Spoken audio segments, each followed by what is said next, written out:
Welcome to Conversations. I'm Muqtada Khan, your host, and today I'm going to talk to you about Donald Trump. He has become a laughing stock of the world. Every other moment, he seems to be changing his mind. At times, he's frustrated that his allies will not help him basically rescue the Strait of Hormuz from the clutches of Iran. At times, he claims that all victory has been achieved and all his goals have been achieved. And then he's also frustrated that Iran has not yet surrendered. And of course, he is clearly reacting in not just emotionally, but also with panicky policies in response to the rising oil prices. And it is becoming increasingly apparent that the overriding concern seems to have been that America was not prepared for this war. And that gives more and more credence to what Marco Rubio said initially, that they were basically dragged into this war by Israel. And they just didn't want to be left out. If Israel had attacked Iran, Iran would have attacked American assets in the region. So they wanted to attack Israel first. So they were not going to attack Iran if Israel had not attacked Iran. So it has become very clear that America was not prepared. Either strategically or in terms of planning. And that is becoming clearer day by day. I remember running a simulation for my students about 2 years ago of such a scenario. And in that scenario, a group of students who were playing Iran, they did these things right away. They shut down the Strait of Hormuz, they attacked in that simulation, they attacked Qatar and United Arab Emirates. I mean, they did not think of attacking Jordan or even Saudi Arabia, but they did attack immediate neighbors in the Gulf. And it was very clear from many years that if Iran was attacked, Iran would attack the global oil economy as well as its neighbors and US partners and bases in the region. So any kid could have told him that who's taking international relations and has taken at least one class on the geopolitics of the Middle East. And so, but let me tell you, I will not be surprised if you have morons like Pete Hegseth running the Department of War, that they never thought of this, or Donald Trump, it never occurred to him that this would happen. They probably listened to Netanyahu, who says, between the two of us, we can bomb the hell out of Iran in the first 36 hours, 40 hours, and that will be the end of it. They will surrender, the public will rise, and we'll go and install a king who will be more loyal to Israel than the Iranians. So that was their dream, and it apparently seems to be failing. So the latest and the most interesting thing is that Donald Trump is panicking because of the increase in prices of oil. Brent oil is now $106. It had gone up to 119 a few hours ago. So what has happened is oil has nearly doubled in price, and it is hurting everybody. Here in the United States, here in Delaware, it was 2.93 just 3 weeks ago. Before the war started, it was $2.93 per gallon, and now it is $3.90. So basically 30 to 40%, 33 to 40% increase in the price of gas. And if, as I've been telling you repeatedly, if the price of oil goes up, it has an inflationary effect on the economy. If the price of gas and petroleum goes up, the price of eggs and milk and food and everything goes up.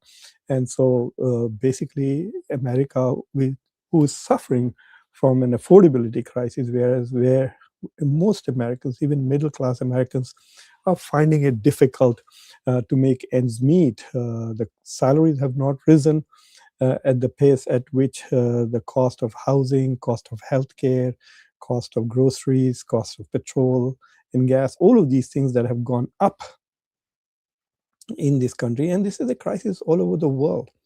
You are seeing in India, the LPG crisis.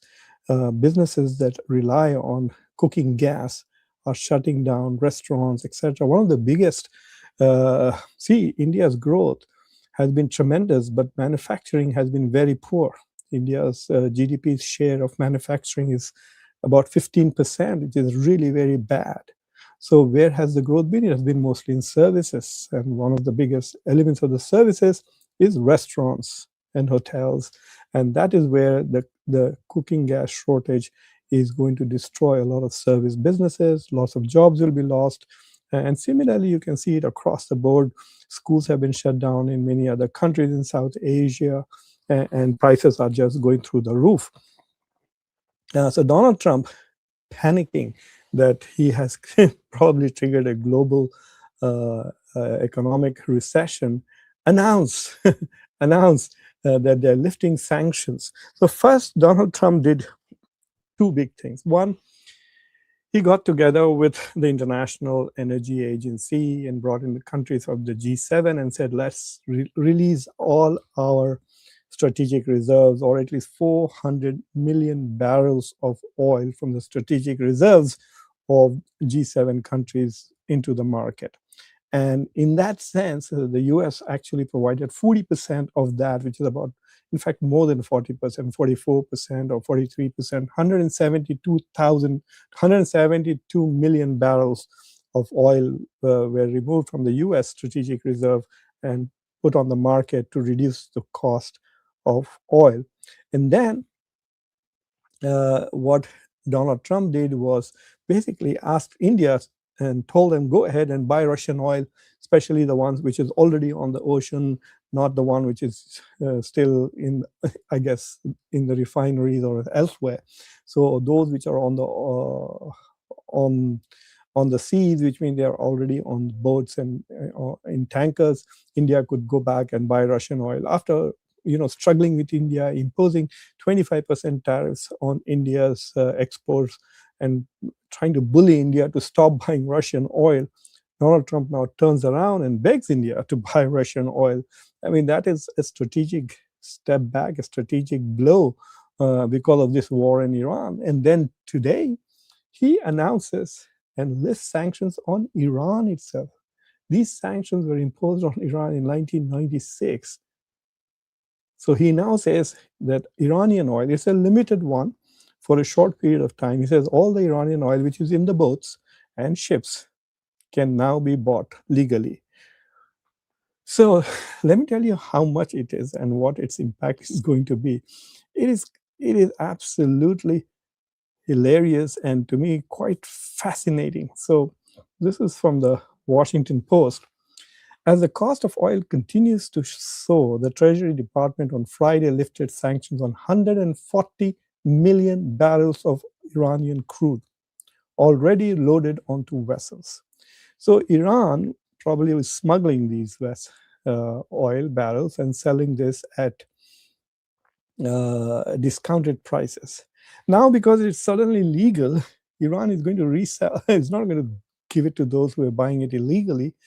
Probably China is going to give it in the open market to Japan, to South Korea, even if India wants it. India is very close. India can probably get all of them, 140 million barrels of it. And guess at $1.06 a barrel, you're looking at 14 to 15 billion dollars worth of oil sales, additional sales for China. So this is a huge, huge gift from Donald Trump to Iran. Here, take 14 to 15 billion dollars. Go sell this oil legally.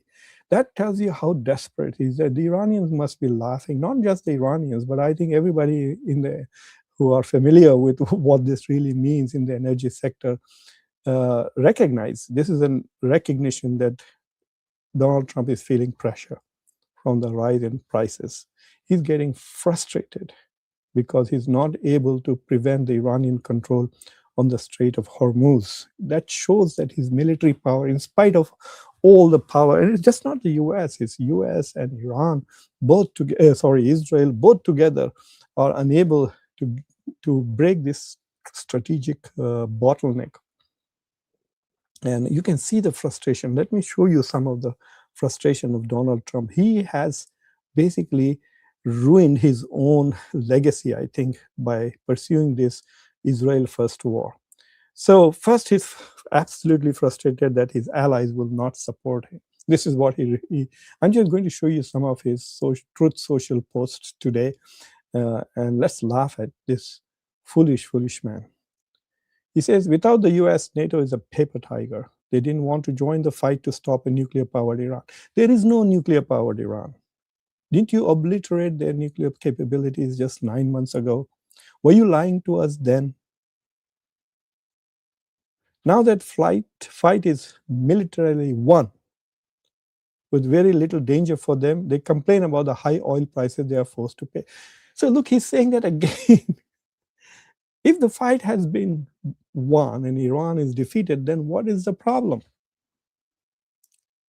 They are forced, but don't want to help open the Strait of Hormuz. Well, you have defeated Iran, so why is the Strait of Hormuz closed? I mean, I know that the IQ levels and education levels of people who are members of the MAGA movement are very low. They're probably 2-digit IQ levels. They probably read at a third grade level. Probably don't read books either. They obviously don't consume news other than Fox News and Truth Social, perhaps. But even they should be able to read this and see the contradictions in this post. If you have won the battle, then why is the Strait of Hormuz still closed? A simple military maneuver that is a single reason for the high oil. All right, if it is so simple, why don't you go and remove it? So easy for them to do with so little risk. Cowards, and we will remember. So this whole thing, why is it easy for the Europeans and very difficult for Americans and Israelis? Does America not have ships that can demine the Hormuz? Like, what is it? The answer is very simple. He knows that if you go into the Strait of Hormuz with ships and try to escort ships, you will have more casualties and fatalities. More of your soldiers are going to die. And he doesn't want to take the risk. He wants his allies to take the risk. He wants Frenchmen and Germans and Britishers and Indians and Japanese and South Koreans to die. He actually did not invite Indians, so I take that back. But not Americans or Israelis. And I hope that the Europeans are smart enough to understand that. Let me share another tweet, Truth Social post. This is what he says 3 hours ago, okay? The United States has blown Iran off the map. And yet their lightweight analyst, David Sanger, says that I haven't met my own goals. Yes, I have, and weeks ahead of schedule. Like what? Like, tell us today by when you have scheduled to finish off Iran's control over the Strait of Hormuz. So we know that you are ahead of schedule when you're ahead of schedule. So he keeps saying that we have achieved our goals, then why are we still fighting? Why are you fighting? Yes, I have weeks ahead of schedule. Their leadership is gone. The Navy and Air Force are dead.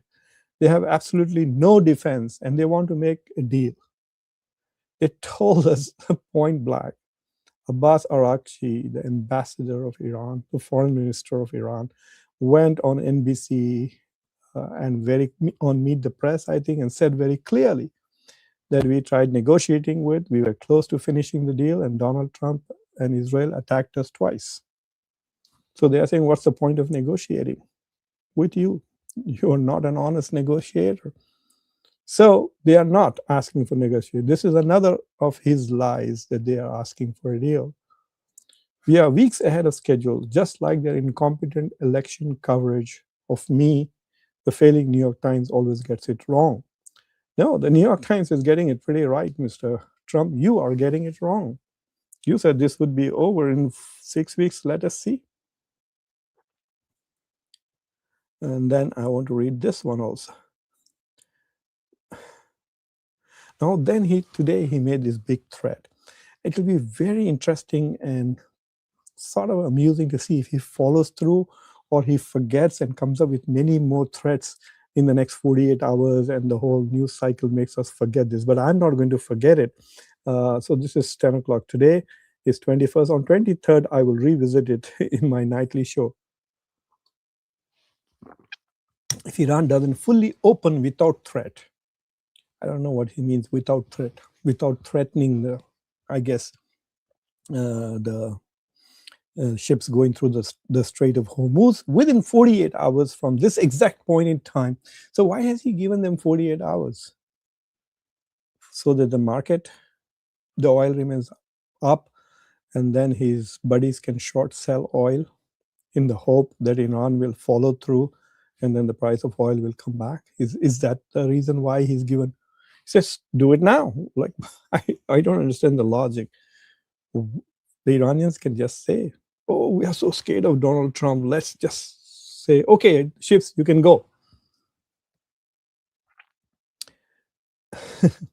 And says 48 hours from this exact point in time, the United States of America will hit and obliterate their various power plants, starting with the biggest one first. We know what obliterate means. He obliterated the nuclear capabilities of Iran just 9 months ago. Now they are in nuclear power, according to his previous tweet.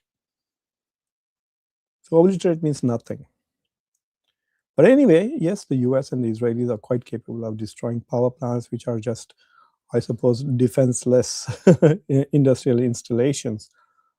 But I'm not very sure that this threat will also impede, because the Iranians know that once they let the Strait of Hormuz go, then Israel and the US can continue the war for as long as they want, with no pressure on them to end it. The prices of oil go down in the US, other countries will relax. Right now, everybody is pissed off with the United States, including the Arab neighbors, because of what Iran is doing.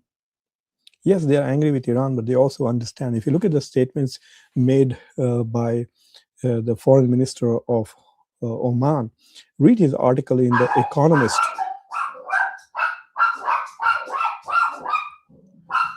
Sultan, I didn't ask for your commentary on the Oman minister's article. Anyway, so the point that he was making was that this was a rational response. He actually used the phrase rational response of Iran, what it did with the Strait of Hormuz, and also hitting the neighbors' oil refineries, because this is the only major strategic way in which Iran could defend itself. Everybody, I mean, for the last 5-6 months, we've been talking about this on our channels, etc., and nearly every analyst kept bringing it up, that Iran will shut down the Strait of Hormuz. Anyway, so he's threatening to destroy Iranian power plants. You know what's going to happen after that? Iran will then shoot missiles at some Kuwaiti or Qatari or Bahraini or Emirati power plant, and then they are going to scream at Donald Trump, and then he'll say, oh, no, I didn't do it. The Israelis did it. And first the Israelis said, no, the Americans did it. And then after Trump makes a phone call, then Netanyahu said, no, we did it. And I don't know what purpose that is going to serve, because we will be going through this cycle. I want to show you another of Donald Trump's rant today. Okay, so this is a long one, so I need to go and read this on a bigger, He says, we are getting very close to meeting our objectives as we consider winding down our great military effort in the Middle East. So he's signaling today that perhaps the war could end. And I have a feeling that if in 48 hours, there will be heavy bombing in these next 48 hours by Israel and the US to destroy and kill as many leaders and destroy Iran's industrial capacity as possible. In the process, they've already injured about 20,000 plus Iranians, and over 2,000 are already dead. Not to mention all the environmental damage that they have caused to the city of Tehran. But I think what is going to happen is he's already preparing for an off-ramp from this war. And if Iran continues to hold on to the Strait of Hormuz 48 hours from now, he probably say, we won, and leave. I did a whole article, and you guys should see that article of mine on the Middle East Policy Council. In fact, I did a show with that name just yesterday, where I talked about the 4 possible scenarios of how this war could end. And that is one of the scenarios where Donald Trump just declares victory and walks away from the situation as it is, leaving Iran in control of the Strait of Hormuz and the Iranian regime in power. Anyway, so he claims that we have completely degraded Iranian missile capacity. I mean, I really find this so bizarre. We know the missiles are landing even as you speak. And Why would you lie? I just don't understand. Like, who is stupid enough to say, not tell him? I think, why can't his aides tell him, don't say such stupid shit, Mr. President, because you say that we have finished the missile capacity and then tomorrow they shoot some more. If completely degraded Iranian missiles, which means they shouldn't be able to shoot anymore. Launchers and everything else pertaining to them, destroying Iran's defense industrial base, eliminating the Navy and Air Force, including anti-aircraft weaponry. Yeah, look at this bullshit. He's saying that we are eliminating the Navy and Air Force, including anti-aircraft weaponry, and just today the Iranians hit an F-35 and damaged it and was forced to land. The pilot survived, thank God for him. But the Iranians hit an F-35 for the first time after 20 days. So what did they hit it with? They took a rubber band and hit the F-35, the stealth, because all the anti-aircraft capacity has been destroyed. I'm telling you, his supporters, if they read this stuff and still continue to support him, their IQ must be in the negative. Forget about 2 digits, it's probably in the negative. Anyway, so he's basically making all these threats. He says the United States does not. If asked, so he's basically preparing this. See, I think they had a brainstorming session, and he said, Mr. President, we have to prepare the public to our walking away from this war without ending Iran's control on the Strait of Hormuz. And this is what Trump comes up with. I'm sure he wrote this himself.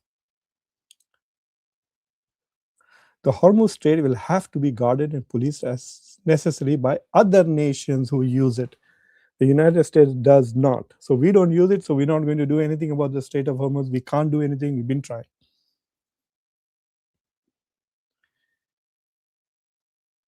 If asked, we will help these countries in their Hormuz efforts, but it shouldn't be necessary once Iran's threat is eradicated. Well, you just said that you have eradicated their threat. So why does anybody need to go and police the Strait of Hormuz? So Donald Trump is just going in circles and circles and circles.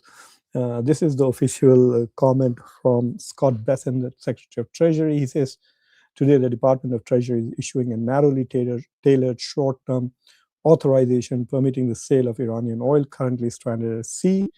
Treasury Secretary Scott Bessent wrote Friday night on X. By temporarily unlocking this existing supply for the world, the United States will quickly bring approximately 140 million barrels of oil to global markets, expanding the amount of worldwide energy and helping to relieve the temporary pressures on supply caused by Iran. So we'll see on Monday morning what happens when the markets open, whether the price of oil probably will go down a bit because of the availability of 140 million barrels. That's probably about roughly a week's worth of supply for the Asian countries, or that is the amount of oil that would go through in 1 week through the Strait of Hormuz. About 20 million barrels go through it every day. So 140 would be 7 days worth of oil. So this is interesting, isn't it? Anyway, so I want to make a couple more comments, and then I will take your comments, read your comments, and answer your questions if there are any interesting ones. So Donald Trump has up till now spent close to $22 billion on this war. And the Department of War has now requested another $200 billion from the Congress. That's a hell of a lot of money. That is close. You could say that the US, if you add those 200 to this 22, the US is spending on this war is equal to the entire Chinese defense budget for a year. China spends about $240 billion a year on its defense. Trump wants to spend $200 billion. I can assure you that 2030 will be just to give it to Israel again, in terms of weapons, reconstruction, whatever crap. But why does he need 200 billion? And he's moving more and more troops into the region. So there's one theory that there's a particular island called the Karg, where 90% of Iran's oil is exported, and Trump wants to actually annex that particular island. He wants to occupy it. So he will need ground troops, and he's preparing for that. So that will be a major, at least they think it will be a major strategic victory for the United States, and they will be able to completely cut off Iran's capacity of exporting oil, because 90% of the exports happen from there, and they will kind of have Iran's infrastructure by literally by the throat. The other alternative, it seems that they are thinking of some kind of a ground invasion. Like I said, Iran is a massive country, half the size of India, 4 times the size of Iraq, with a 92 million population. And with each passing day, they're hating Israel and America more and more and more. Nobody wants their country to be destroyed. There are some idiots here in the United States who are very happy that Israel and America are bombing their country, and they're dying to have an Israeli puppet as their king.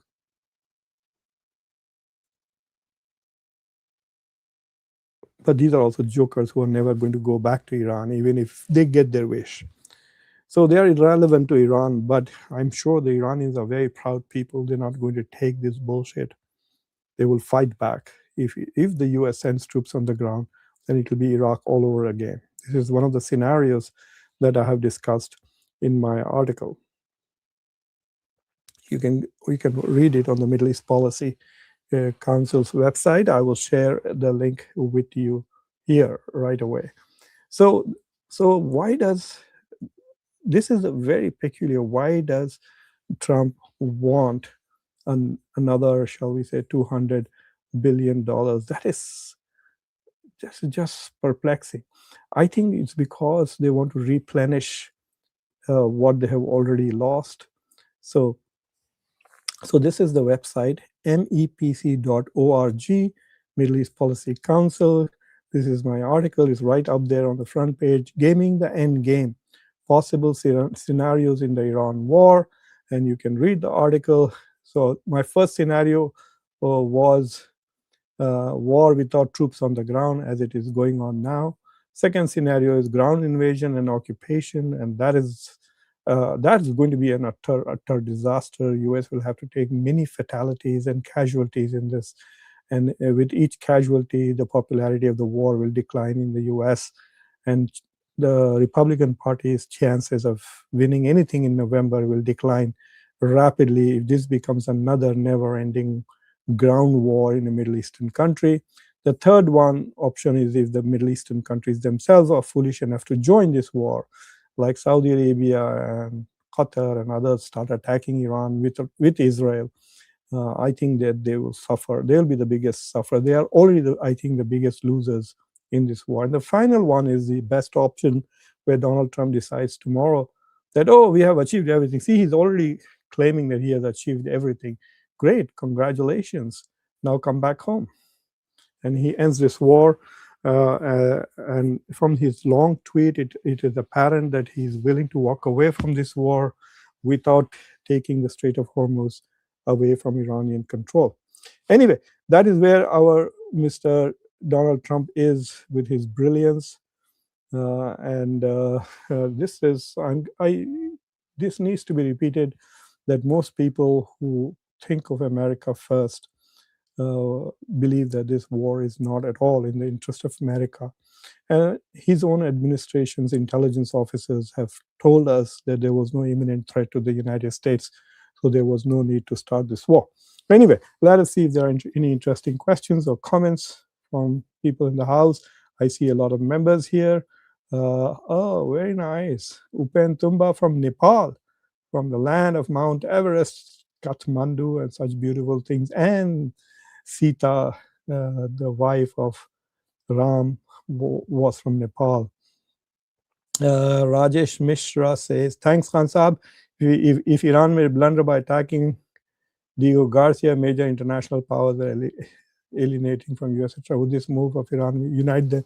Not really. There are some smart people saying that, look, we told you that Iran has ballistic missile capabilities which can threaten the US and Europe, etc. That's what they are trying to say. I think the Iranians did that to tell the Brits not to join the war, because of all the European countries, The country that is the most warmongering when it comes to being with the US is UK. It was a country that went into with the US to Afghanistan, went into US with Iraq, if you remember Tony Blair, when he was a warmonger himself. So I think this was Iran's way of thinking that they are threatening UK from joining this war. Uh, Nadia, what do you think of Trump's 48 hours? I think I answered your question, Nadia. Yeah, it's quite possible he's going to forget about it in 48 minutes and he'll be saying something else. I hope the reporters, he loves to talk to the reporters, right? I hope reporters keep asking, well, 48 hours over. But it's also possible that they might just bomb tomorrow. They will not wait for the 48 hours, and Israelis and Americans could bomb major Iranian power plants and put the country in darkness.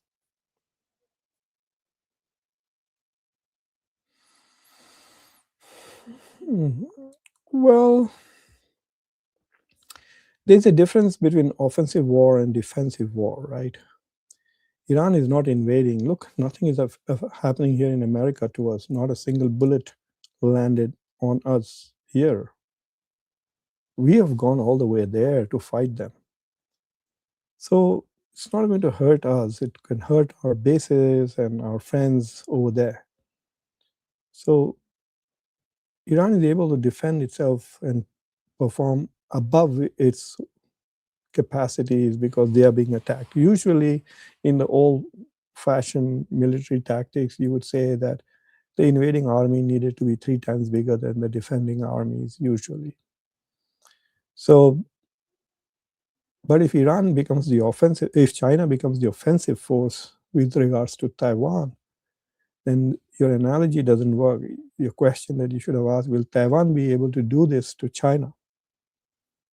And it will give China a big headache with the help of the US and Japan and other allies in the region. Uh, Nadia and Rajesh are both members of Conversations, and so is Sunny Singh ji. Trump mocking Japanese Prime Minister. Oh, that was terrible, talking about the. I mean, this is your ally, especially this right wing female Prime Minister, first woman Prime Minister of Japan, Sane Takashi. She is like a female Trump in Japan. And your closest ally in Asia, why would you say something so stupid? He thought he was being clever. He's constantly he's confused whether he's a president or a stand up comedian. Iran didn't hit it, it fired at it.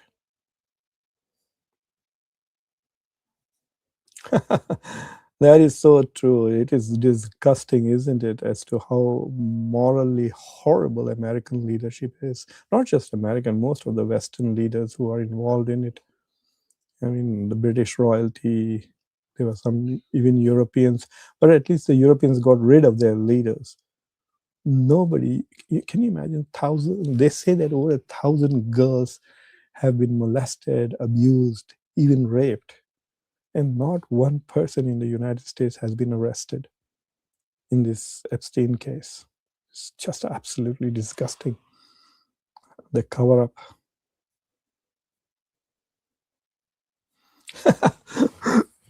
you know, in the olden days, like for example, sometimes like this laptop of mine has only 500, uh,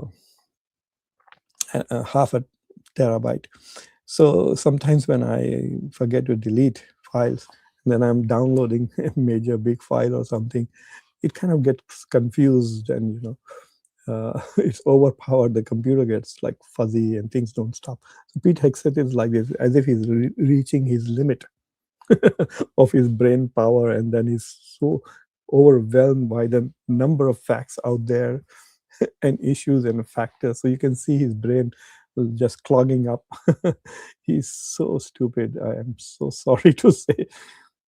You know, the man was not even. He was in the army. He never was a very senior officer or anything.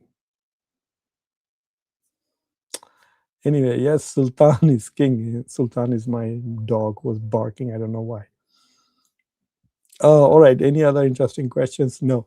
So I'll be coming back in about 45 minutes to do a show in Hindi about a movie that has been banned in India. There's a lot of noise in India about movie right now. They're talking about Dhurandhar 2, which has been banned internationally. But no, I'm talking about a movie which was nominated for the Oscars, and it has been banned in India because India doesn't want to upset Israel. We'll talk about it. The Voice of Hind Rajab. I will talk about that movie so that Indians who can't see their movie because they live in the mother of democracy.